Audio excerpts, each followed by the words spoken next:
ಯಾವುದೇ ರಾಸಾಯನಿಕ ಸೇರಿದ ಪದಾರ್ಥಗಳನ್ನು ಅವ್ರು ತಿನ್ನೋದ್ರಿಂದ ಅವರ ಆರೋಗ್ಯಕ್ಕೆ ಹಾನಿ ಆಗ್ತೈತಿ. ಅದಕ್ಕಾಗಿ ಹಳ್ಳಿ ಜೀವನವೇ ಶ್ರೇಷ್ಠ.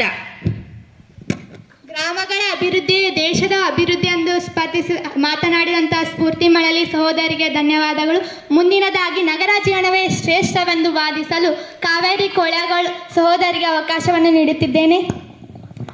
ನಮ್ಮ ನಗರ ಜೀವನವೇ ಶ್ರೇಷ್ಠ, ಏಕೆಂದರೆ ವಿದ್ಯುತ್ ದೀಪ ಸದಾ ಉರಿಯುತ್ತಿರುತ್ತದೆ. ಆದರೆ ಈಗ ಹಳ್ಳಿಯಲ್ಲಿ ಓಣಿಯಲ್ಲಿ ಒಂದು ಲೈಟ್ ಕಂಬ ಬಿದ್ದರೆ ಓಣಿಯೆಲ್ಲ ಇಡೀ ಲೈಟ ಇರಂಗಿಲ್ಲ.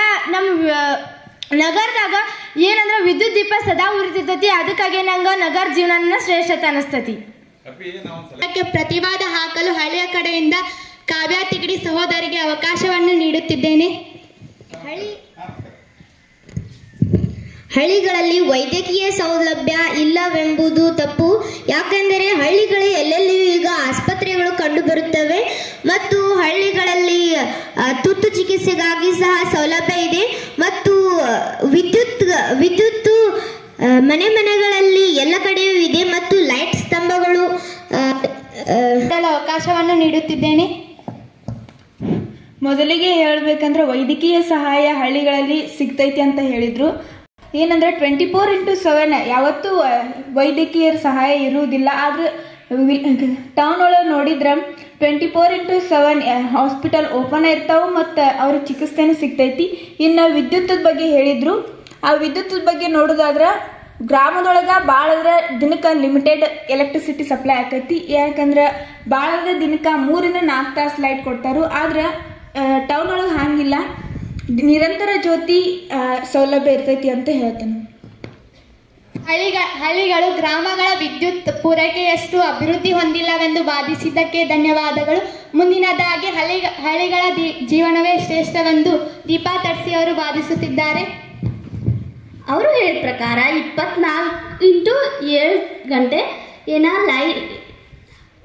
ಹಳ್ಳಿಗಳಲ್ಲಿ ಆರೋಗ್ಯದ ಸೌಲಭ್ಯ ಇಲ್ಲ ಅಂತ ಹೇಳಿದ್ರು. ಅಷ್ಟು ಅವಶ್ಯಕತೆ ಹಳ್ಳಿ ಒಳಗೆ ಆರೋಗ್ಯದ ಸೌಲಭ್ಯ ಬೇಕಾಗಿಲ್ಲ. ಯಾಕಂದ್ರೆ ಹಳ್ಳಿ ಜೀವನ ಶ್ರೇಷ್ಠ. ಅಲ್ಲಿ ಎಲ್ಲರೂ ಆರೋಗ್ಯಕರವಾಗಿ ಇರ್ತಾರ. ಯಾವಾಗಾದ್ರೂ ಬೇಕಾದ್ರೆ ಪ್ರಾಥಮಿಕ ಚಿಕಿತ್ಸೆ ಕೊಡ್ಲಕ್ಕ ನಮ್ಮ ಸರ್ಕಾರಿ ಆಸ್ಪತ್ರೆಗಳು ಅದಾವ. ಅದಕ್ಕೆ ಹಳ್ಳಿ ಜೀವನನೇ ಶ್ರೇಷ್ಠ. ಅದರಲ್ಲೇ ಬದುಕಬೇಕು. ಜೀವನ ಅಂದ್ರೆ ಹಳ್ಳಿ ಜೀವನನೇ. ಹಳ್ಳಿಗಳ ಆರೋಗ್ಯಕ್ಕೆ ಯಾವ ಆಸ್ಪತ್ರೆಗಳು ಸಮಾನವಿಲ್ಲ ಎಂದು ವಾದಿಸಿದ್ದಕ್ಕೆ ಧನ್ಯವಾದಗಳು. ಮುಂದಿನದಾಗಿ ಇದಕ್ಕೆ ಪ್ರತಿವಾದ ಹಾಕಲು ಮಲ್ಲೇಶ್ ಬಿದ್ರಿ ಸಹೋದರನಿಗೆ ಅವಕಾಶ ನೀಡಲು ಇಚ್ಛಿಸುತ್ತೇನೆ. ಈಗ ಹಳ್ಳಿಗಳ ಜೀವನ ಶ್ರೇಷ್ಠ ಹೇಳಿದ್ರು. ಆದ್ರೆ ಹಾರ್ಟ್ ಅಟ್ಯಾಕ್ ಅದು ಆಗಕತ್ರ ಏನು ಮಾಡೋದು? ಹಳ್ಳಿಯಾಗ ಅಂತ ಭಾಳ ಮಲ್ಟಿ ಸ್ಪೆಷಲಿಸ್ಟ್ ದವಾಖಾನೆಗಳು ಇರಂಗಿಲ್ಲ. ಮತ್ತು ಅವ್ರನ್ನ ಹಳ್ಳಿಂದ್ರ ಇಲ್ಲಿ ಸಿಟಿ ಕಡೆ ಕರ್ಕೊಂಡ್ಬರ್ಬೇಕಂದ್ರೆ ಅಟ್ಗುಟ್ಲೆ ಅವ್ರ ಜೀವನ ಹೋಗಿರ್ತೈತಿ. ಅದಕ್ಕೆ ನಾ ಸಿಟಿ ಒಳಗೆ ಭಾಳ ಸ್ಪೆಸಿಲಿಟಿ ಅದು ಸಿಗ್ತಾವೆ, ದವಾಖಾನೆಗಳು ಭಾಳ ಇರ್ತಾವೆ. ಅದಕ್ಕಾಗಿ ನಾ ಸಿಟಿ ಜೀವನ ಶ್ರೇಷ್ಠತೆ ಅದು.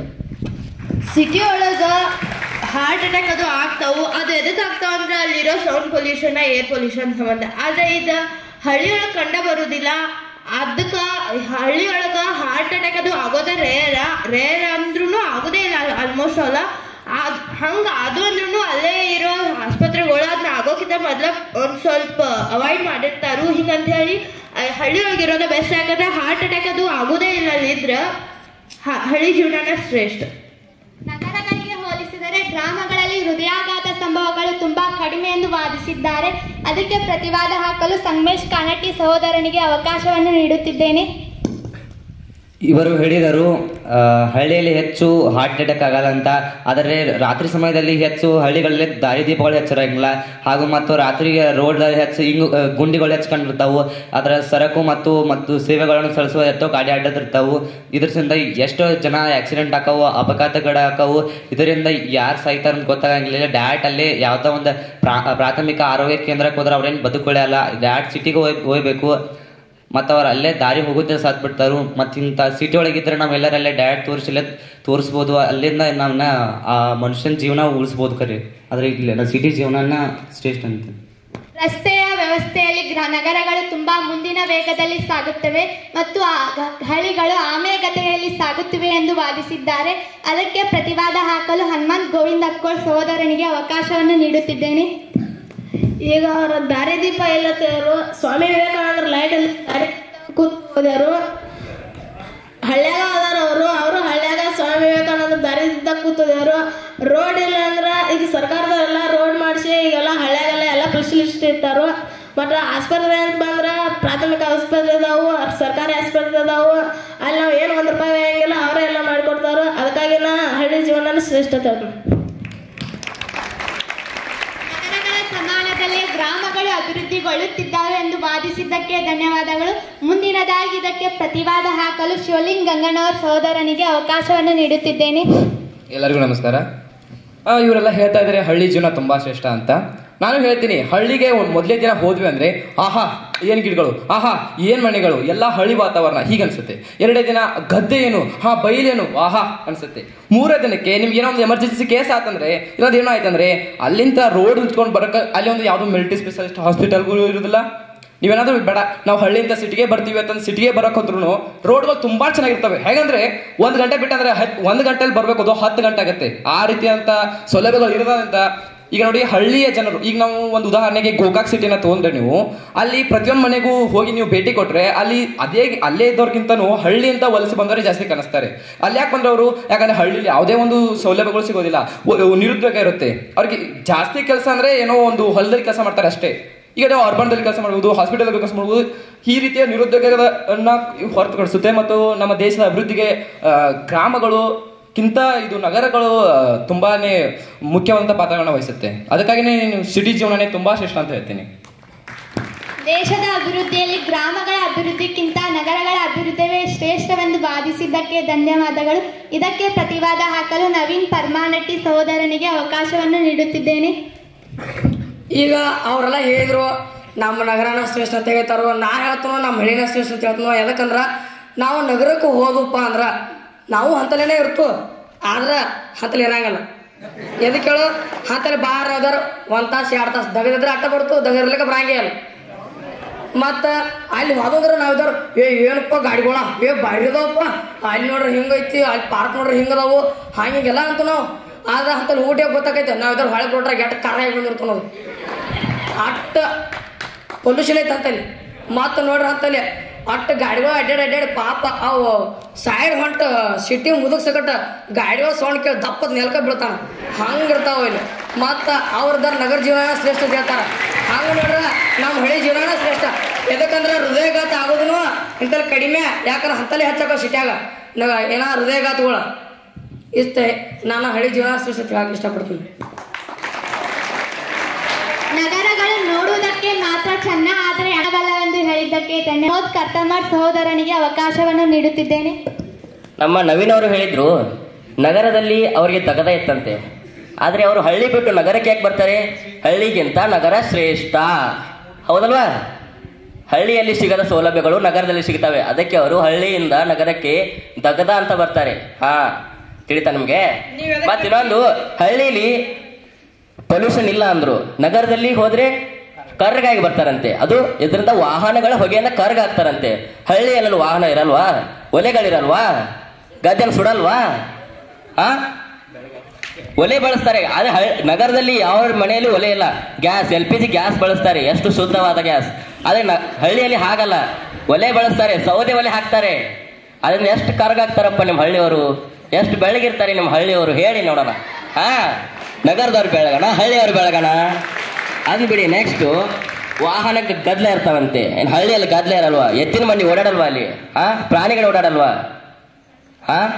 ಮತ್ತು ರಸ್ತೆಗಳು ಎಷ್ಟು ತೆಗ್ಗದಿನೇ ಇರ್ತವೆ. ಅಲ್ಲಿ ನಿಮ್ಮ ವಾಹನಗಳಲ್ಲ, ಎತ್ತಿನ ಬಂಡಿಗಳು ಓಡಾಡ್ತಾರ, ಡಗ್ ಡಗ್ ಡಗ್. ಎತ್ತಿನ ಬಂಡಿ ಏನು ಸೌಂಡ್ ಮಾಡಲ್ವಾ? ಎಲೆಕ್ಟ್ರಿಕ್ ಗಾಡಿಗಳಿದಾವೆ, ಅವು ಸೌಂಡ್ಲೆಸ್. ಇಲ್ಲೇ ಬದಿಯಲ್ಲಿ ಹಾಸೋದ್ರೆ ಗೊತ್ತೇ ಆಗಲ್ಲ ವಾಹನ ಹೋಗಿದೆ ಅಂತ. ಆದರೆ ನಿಮ್ಮ ಎತ್ತಿನ ಬಂಡಿ ಹೋದ್ರೆ ಟಕ್ ಬುಕ್ ಟಕ್ ಬುಕ್ ಟಕ್ ಬುಕ್ ಅವರು ಹಾಗೆ ಮಾಡ್ತಿರ್ತಾರೆ. ಅದು ಗೊತ್ತಾಗತ್ತೆ. ತಿಳಿತಾ ನಮಗೆ ಯಾವ ಸೌಂಡ್ ಪೊಲ್ಯೂಷನ್ ಮಾಡ್ತಂತ? ಇಷ್ಟು ಹೇಳಿ ನಾನು ನಗರ ಜೀವನನೇ ಶ್ರೇಷ್ಠ ಅಂತ ಹೇಳ್ತೀನಿ.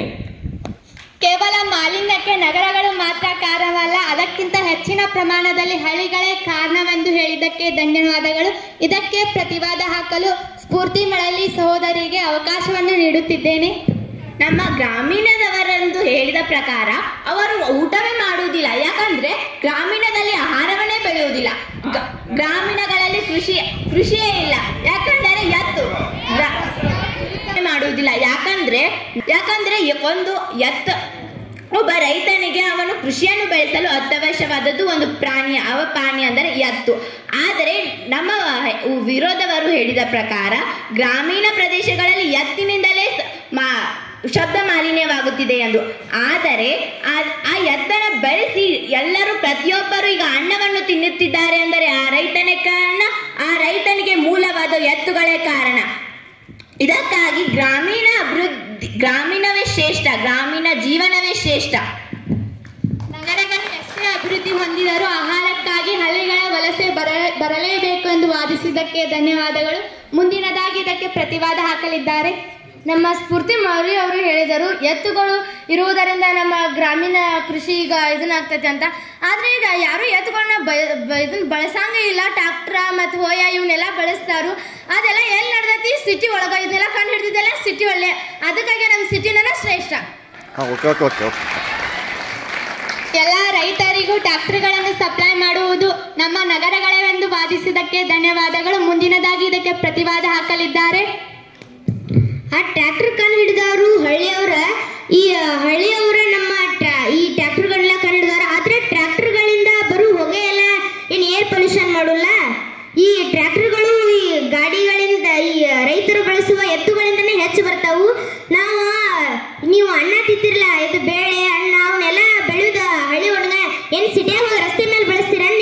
ನಮ್ಮ ಧಾನ್ಯಗಳನ್ನೆಲ್ಲ, ನಾವು ಧಾನ್ಯಗಳನ್ನೆಲ್ಲ ಬೆಳೆದ ರೈತರ, ಆ ರೈತರ ಬೆಳೆಯನ್ನ, ರೈತರ ಧಾನ್ಯಗಳನ್ನು ನೀವು ತಿಂತೀರ ಹೊರತು ಏನು ನಿಮ್ಮಲ್ಲಿ ಗ್ಯಾಸ್ ಬರ್ತದಲ್ಲ, ಆ ಗ್ಯಾಸ್ ಮೇಲೆ ಏನು ಕುದಿಸಿ ತಿನ್ನಲ್ಲ, ಅವನ ಗ್ಯಾಸ್ ಮೇಲೆ ಏನು ಬೆಳೆಸಿ ತಿನ್ನಲ್ಲ ನೀವೇನ.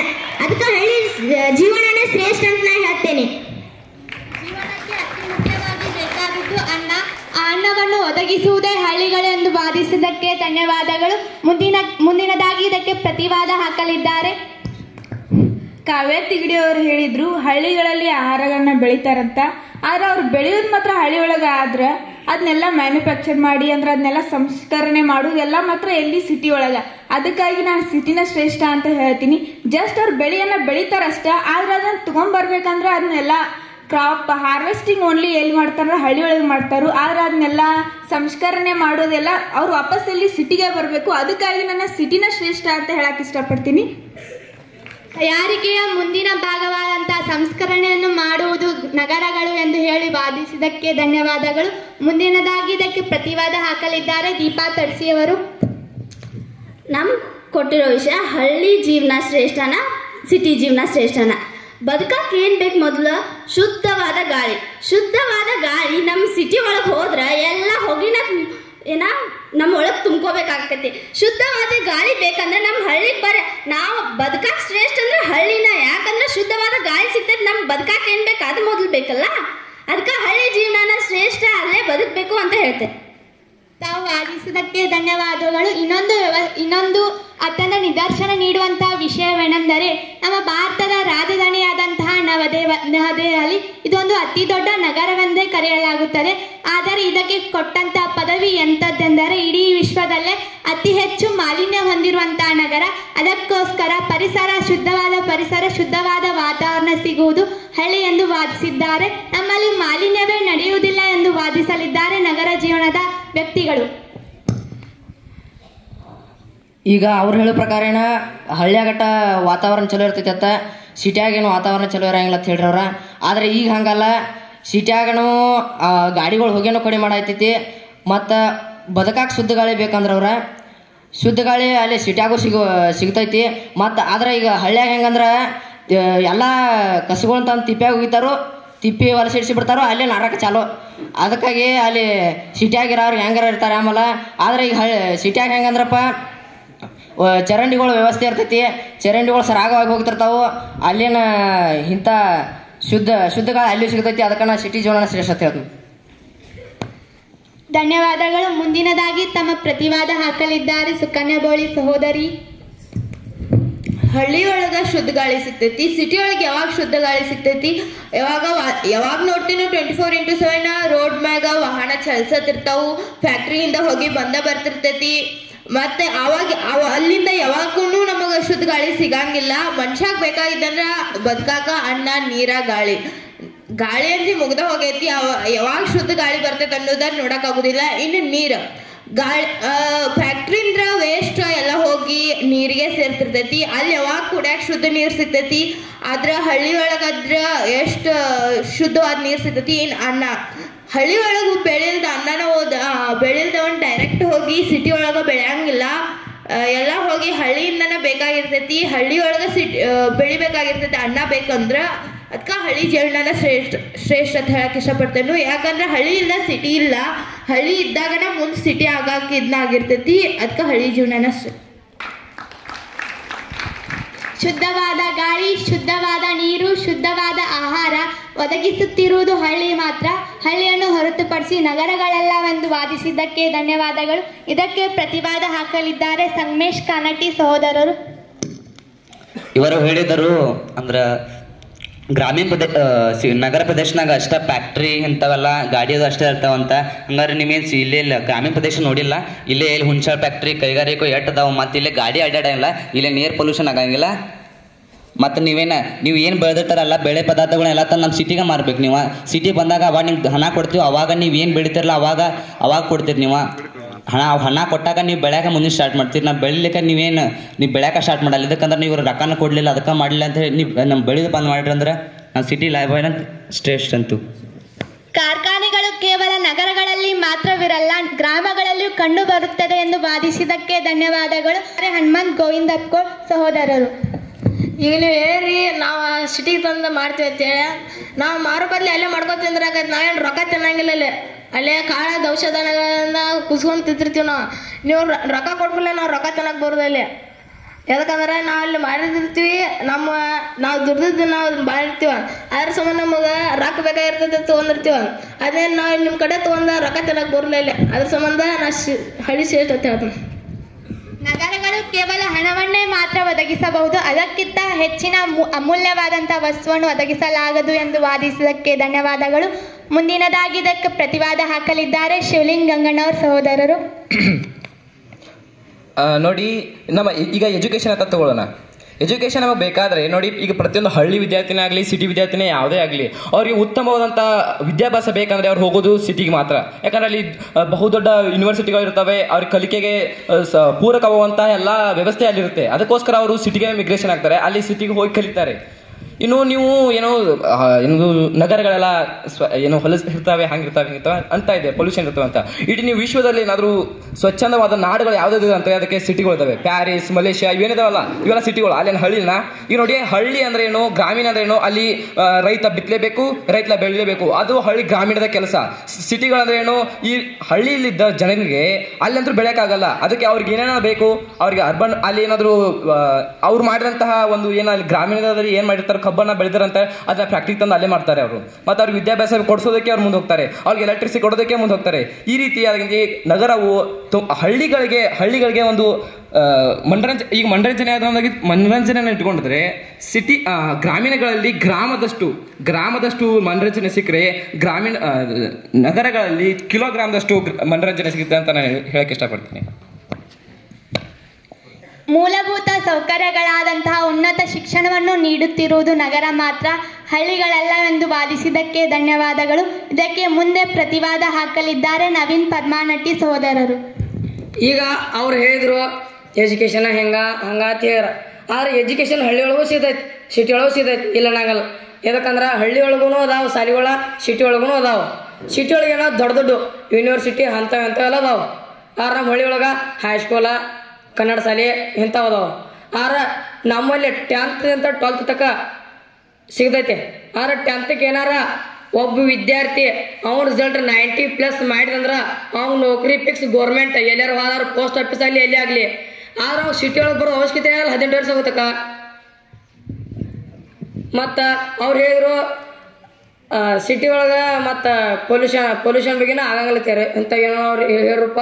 ಆಗ ಮತ್ತು ಏನೋ ಬೆಂಗಳೂರು ಐತಿ, ಬೆಂಗಳೂರು ಏನೋ ಅಲ್ಲಿ ಅಂತಿ ಕೆಟ್ಟ ವಾಹನಗಳು ನಡಾಡ್ತಾವೆ, ಮತ್ತು ಫುಲ್ ಅಂದ್ರೆ ಫುಲ್ ಪೊಲ್ಯೂಷನ್. ಆಗ ಅವ್ರು ಹೇಳರು ಎತ್ತಿನ ಗಾಡಿ ಅಂತ ಹೇಳ, ಎತ್ತಿನ ಗಾಡಿ ಟಕ್ ಬುಕ್ ಹೋಗೈತತ್ತ, ಅದೇನೋ ನಡ್ದಾಗ ಜಾಗ ಇರಂಗಿಲ್ಲತ್ತ. ಬೆಂಗಳೂರಾಗ ನಡ್ದಾಗ ಜಾಗ ಸಿಗ್ತೈತೆ ನೋಡಿ ನಿಮಗೆ. ಭಾರಿ ಟಕ್ ಬುಕ್ ಗಾಡಿಗಳು ಎತ್ತಿನ ಗಾಡಿ ಹೋಗ್ತಾವು. ಮತ್ತು ಇಲ್ಲಿ ಬೆಂಗಳೂರು ಅಂತ ಮಹಾನಗರ ಒಳಗೆ ಎಲೆಕ್ಟ್ರಿಕ್ ಗಾಡಿಗಳನ್ನ ತಂದಾರತ್ತ. ಎಲೆಕ್ಟ್ರಿಕ್ ಗಾಡಿಗಳು ಸೌಂಡ್ ಮಾಡಂತ ಹೋಗ್ತಾವೆ. ಆದ್ರೆ ನಮ್ಮ ಎತ್ತಿನ ಗಾಡಿ ಟಕ್ ಬುಕ್ ಹೋಗೈತಿ. ಆದ್ರೆ ಏನ ಎತ್ತಿನ ಗಾಡಿ ಸೌಂಡ್ ಮಾಡೈತೆ, ಬಾಜುಕ್ ಬರೋ ವ್ಯಕ್ತಿಗೆ ಗೊತ್ತಾಕೈತಿ. ಆದ್ರೆ ಇಲ್ಲಿ ಸಿಗ್ನಲ್ ಅವ ಹಾರು ಹಿಡಿತಾವ, ನಮ್ಮ ಎತ್ತಿಗಳ ಅಂಬೋತೋದಿರ್ತಾವ. ಮತ್ತ ಅಲ್ಲಿ ಎಂತಾವ ಏನಪ್ಪ ಪೊರ್ಕಿ ಹುಡುಗಿದ್ದಪ್ಪ, ಅವೇನಾರ ಒಟ್ಟ ಬರಲಿಲ್ಲ, ಎಲೆಕ್ಟ್ರಿಕ್ ಗಾಡಿ ನೋಡ್ಸೋತಾನ, ಸೌಂಡು ಆಗವಲ್ತದೆ ಒಟ್ಟ ರೋಡ್ ಮೇಲೆ. ಒಟ್ಟ ಪಾಪ ಅಂತಲ್ಲಿ ಯಾರೋ ಹೊರಟಿರ್ತಾರೋ ಗುಸ್ಕೊಂಡು ಹೋಗ್ಬಿಡ್ತಾನೋ, ಹಾರ ಹೊಡಿದು ಮ್ಯಾನರ್ಸ್ ಇರಲ್ಲ ಒಟ್ಟ. ಆದ್ರೆ ಇಲ್ಲಿ ಅಮ್ಮಗಳು ಈ ಪಾಪ ಇವಂಗೆ ಹೊಳ್ಯಾಗ ಅವಂಗೂ ಮ್ಯಾನರ್ಸ್ ಇರಲ್ಲ. ಆದ್ರೆ ಏನ ದನಗಳು ಮ್ಯಾನರ್ಸ್ ಇರ್ತಾವ, ಮುಂದೆ ಬಂದ್ರೆ ಹೆಂಗೆ ಕಲಿಸ್ಬೇಕು ಅವಂಗೆಲ್ಲ ಕಲಿಸಿರ್ತಾನ ಅವಕ್ಕ, ಅದಕ್ಕೆ ಅವ ಗಪ್ ಹೊಂಟಿರ್ತಾನ. ಇಷ್ಟು ಹೇಳಕ್ಕ ನಾನು ಹಳ್ಳಿನ ಶ್ರೇಷ್ಠ ಹೇಳ್ತೀನಿ. ಎತ್ತಿನ ಗಾಡಿಗಳು ಕೇವಲ ಮಾಲಿನ್ಯವೆಂದು ಏಕೆ ಪರಿಗಣಿಸುತ್ತೀರಿ? ಅದೇ ರೀತಿ ಅವು ಸುರಕ್ಷತೆಯ ಸೂಚನೆಗಳೆಂದು ವಾದಿಸಿದ್ದಕ್ಕೆ ಧನ್ಯವಾದಗಳು. ಮುಂದಿನದಾಗಿ ಇದಕ್ಕೆ ಪ್ರತಿವಾದ ಹಾಕಲಿದ್ದಾರೆ ಪ್ರಮೋದ್ ಕರ್ತಮರ್ ಸಹೋದರರು. ನೋಡಿ, ನಗರದ ಜನಗಳು ಅಷ್ಟು ಮೂರ್ಖರಲ್ಲ. ಹೇಗೆಂದ್ರೆ ಅವರು ರಸ್ತೆಯಲ್ಲಿ ನಡೆದಾಡಲ್ಲ. ನಗರಗಳು ಎಷ್ಟು ಅಭಿವೃದ್ಧಿ ಆಗಿದ್ದಾವೆ ಅಂದ್ರೆ ನಡೆದಾಡ್ಲಿಕ್ಕಂತಾನೆ ಸಪ್ರೇಟ್ ಫುಟ್ಪಾತ್ಗಳಂತ ಇವೆ, ತಿಳಿತಾ? ಫುಟ್ಪಾತ್ ಅಂತಾರೆ ಅವಕ್ಕೆ. ಅಲ್ಲಿ ಬರೀ ಮನುಷ್ಯರು ಮಾತ್ರ ನಡೆದಾಡ್ತಾರೆ. ಅಲ್ಲಿ ಯಾವುದೇ ರೀತಿ ವಾಹನಗಳು ಬಿಡಿ, ಒಂದು ಸೈಕಲ್ ಸಹ ಫುಟ್ಪಾತ್ ಮೇಲೆ ಬರಲ್ಲ. ಅವು ಪ್ರತ್ಯೇಕವಾಗಿ ಮನುಷ್ಯರಿಗೆ ನಡಲಾಡಿಕೆ ಮಾತ್ರ ಇರ್ತವೆ, ತಿಳಿತಾ ನಿಮಗೆ? ಮತ್ತೆ ಯಾವುದು ಎತ್ತಿನ ಗಾಡಿ ಟಕ್ ಬುಕ್ ಅಂತ ಮಾಲಿನ್ಯ ಮಾಡ್ತವೆ ಅಂದ್ರಿ ನೀವು. ಅವು ಮಾಡ್ತವೆ, ಅವು ಅಂಬಾನು ಅಂತವೆ. ಆದರೆ ಎಲೆಕ್ಟ್ರಿಕ್ ಗಾಡಿಗಳು ಕೂಡ ಹಾರ್ನ್ ಇದಾವೆ, ಅದರಿಂದನೂ ಅವ್ರು ಎಚ್ಚರಿಸ್ತಾರಲ್ವಾ? ಯಾವುದೇ ಪೊರ್ಕಿನೇ ಇರಲಿ, ಅವನು ಪೊರ್ಕಿ ಇದ್ರೆ ಅವನು ಇನ್ನೂ ಹೆಚ್ಚಾಗಿ ಸೌಂಡ್ ಬರೋ ರೀತಿ ಹಾರ್ನ್ ಹಾಕ್ಸಿರ್ತಾನೆ, ತಿಳಿತಾ ನಿಮಗೆ? ವೆರೈಟಿ ಹಾರ್ನ್ಗಳು ಹಾಕಿಸ್ತಾರೆ ಪೊರ್ಕಿಗಳು, ತಿಳಿತಾ? ಪೊರ್ಕಿಗಳ ಬಗ್ಗೆ ಚೆನ್ನಾಗಿ ತಿಳ್ಕೊಳ್ಳಿ, ಆಮೇಲೆ ಪೊರ್ಕಿಗಳ ಬಗ್ಗೆ ಮಾತಾಡಿ.